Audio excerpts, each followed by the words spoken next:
Ketika dilihat Rahel bahwa ia tidak melahirkan anak bagi Yakub, cemburulah ia kepada kakaknya itu, lalu berkata kepada Yakub, "Berikanlah kepadaku anak, kalau tidak, aku akan mati."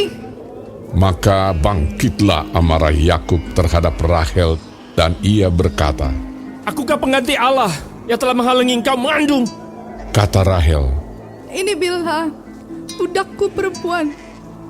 Hampirilah dia, supaya ia melahirkan anak di pangkuanku, dan supaya oleh dia aku pun mempunyai keturunan."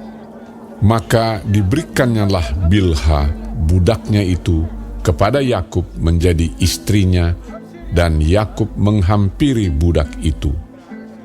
Bilha mengandung, lalu melahirkan seorang anak laki-laki bagi Yakub. Berkatalah Rahel, "Allah telah memberikan keadilan padaku, juga telah didengarkannya permohonanku, dan diberikannya kepadaku seorang anak laki-laki." Itulah sebabnya ia menamai anak itu Dan. Mengandung pulalah Bilha, budak perempuan Rahel, lalu melahirkan anak laki-laki yang kedua bagi Yakub. Berkatalah Rahel, "Aku telah sangat hebat bergulat dengan kakakku, dan aku pun menang." Maka ia menamai anak itu Naftali. Ketika dilihat Lea bahwa ia tidak melahirkan lagi, diambilnyalah Zilpa, budaknya perempuan, dan diberikannya kepada Yakub menjadi istrinya. Dan Zilpa, budak perempuan Lea, melahirkan seorang anak laki-laki bagi Yakub. Berkatalah Lea, "Mujur telah datang." maka ia menamai anak itu Gad. Dan Zilpa, budak perempuan Lea, melahirkan anak laki-laki yang kedua bagi Yakub. Berkatalah Lea, Aku ini berbahagia. Tentulah perempuan-perempuan akan menyebutkan aku berbahagia. maka ia menamai anak itu Asher.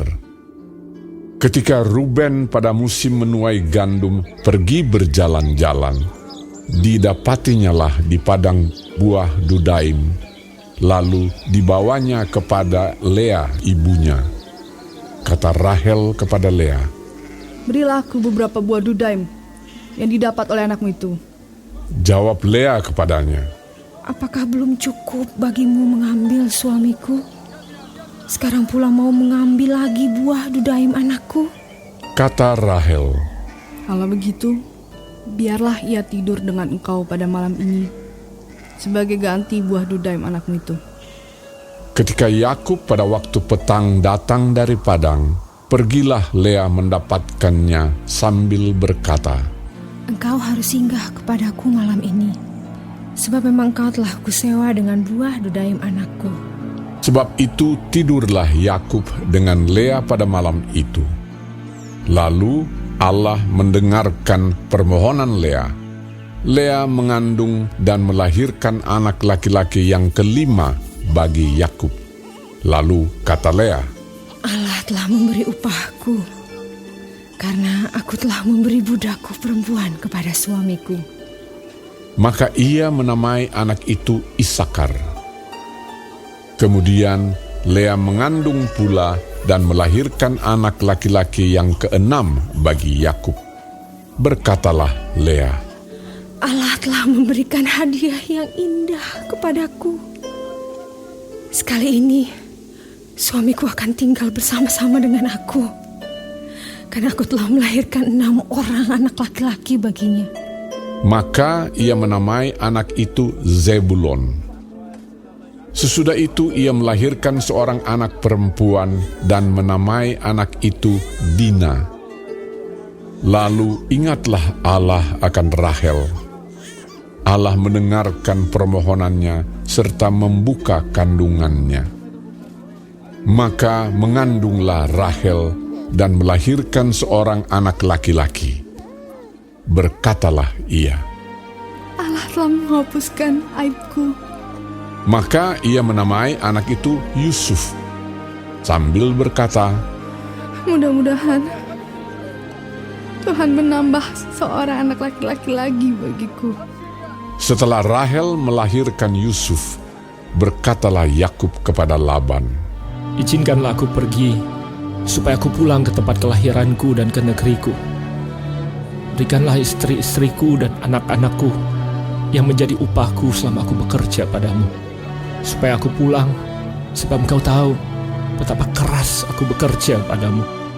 Tetapi Laban berkata kepadanya, Sekiranya aku mendapat kasih-Mu, telah nyata kepadaku bahwa Tuhan memberkati aku karena Engkau. lagi katanya, Tentukanlah upah-Mu yang harus kubayar, maka aku akan memberikannya. sahut Yakub kepadanya, Engkau sendiri tahu bagaimana aku bekerja padamu dan bagaimana keadaan ternakmu dalam penjagaanku. Sebab harta milikmu tidak begitu banyak sebelum aku datang. Tetapi sekarang telah berkembang dengan sangat, dan Tuhan telah memberkati engkau sejak aku berada di sini.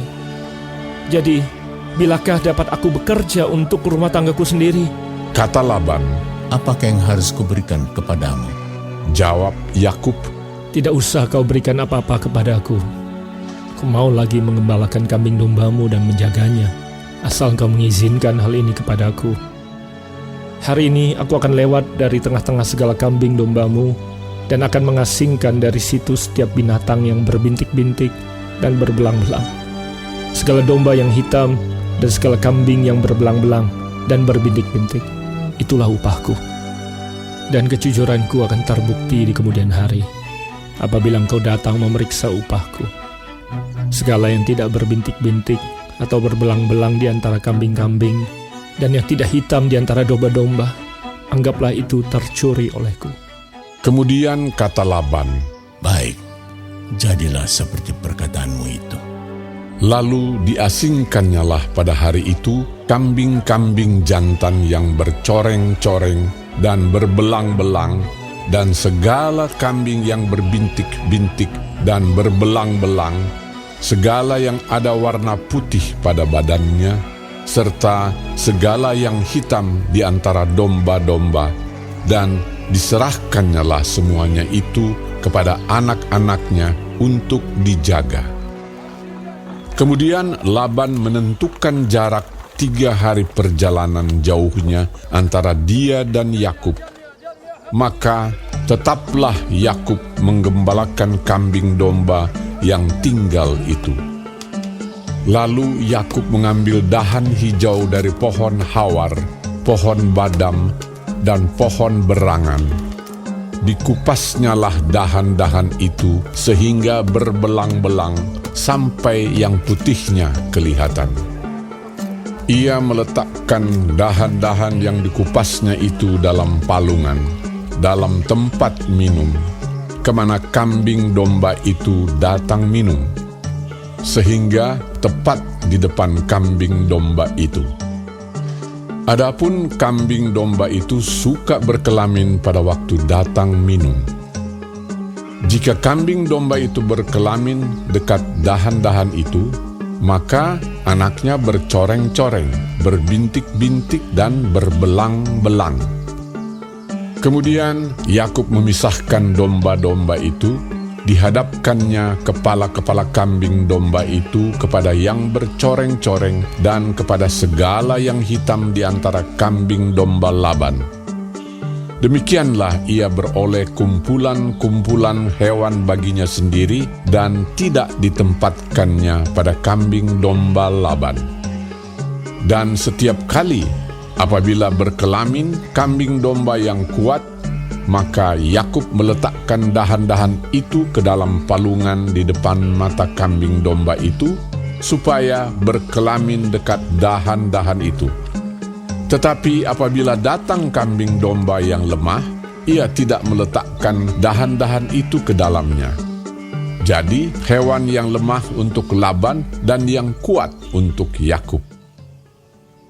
Maka sangatlah bertambah-tambah harta Yakub, dan ia mempunyai banyak kambing domba, budak perempuan, dan laki-laki, unta dan keledai.